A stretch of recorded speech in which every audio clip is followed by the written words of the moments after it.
দেখতে দেখতে এবার শেষ হলো আমাদের সিকিম ট্রিপ। কোনো ট্রিপ প্ল্যান করা ঠিক দুর্গাপুজোর মতো।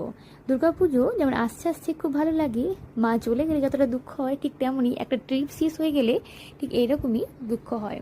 তো সকাল সকাল আমরা চলে এসেছি শিলিগুড়িতে, আর এসে একটু হোটেলে দাঁড়িয়েছিলাম, আমাদের গাড়ি দাঁড়িয়েছিল, আর দেখি এই সুন্দর নিজে চোখে দেখলাম পাহাড়ি মোমো বানানো। পাহাড়ে এসে তো অনেকবার মোমো খেয়েছি, কিন্তু এভাবে মোমো বানানো কিন্তু কখনো দেখিনি।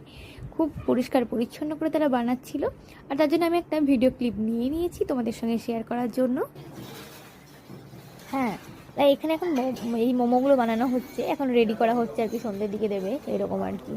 তো এইখানে একটা ভিডিও ক্লিপ তাদের নিয়ে নিচ্ছি, কত একদম নিট অ্যান্ড ক্লিনভাবে বানানো হচ্ছে, এই আন্টিটা বানাচ্ছে। তো দেখেই খুব ভালো লাগছে, নিজে চোখে দেখতে পাওয়া একটা সত্যি ভাগ্যের। আমরা চলে এসেছি শিলিগুড়ি, গ্যাংটক থেকে চলে এসেছি শিলিগুড়ি, একটু খাওয়া দাওয়া করছি। এখন আমাদের আজকে খালি এটা ভাত, ডাল, একটা তরকারি আছে, আলু আর করলা ভাজা, পাঁপড় আছে, পেঁয়াজ লঙ্কা, শাক দিয়েছে। খাবো, দিয়ে মার্কেট যাবার সময় দেখাবো। আমাদের ট্রেন ছিল বেশ একটু দেরিতে, হাতে ছিল 2 থেকে 3 ঘন্টার সময়।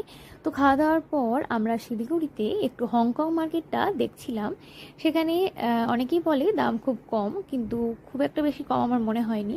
তো সেখানে আমরা গিয়ে বেশ পছন্দ মতো জিনিস কিনেছিলাম, বেশ ভালো লেগেছিলো। এই যে সানগ্লাস, ঘড়ি সব দেখছো, এগুলোও কিনেছিলাম।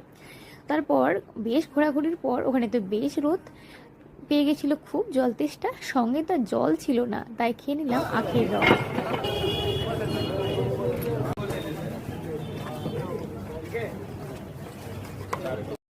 এমনই কিছু অসাধারণ দৃশ্য দেখতে দেখতে পৌঁছে গেলাম স্টেশনে, কারণ ট্রেনের সময় হয়ে গেছিল।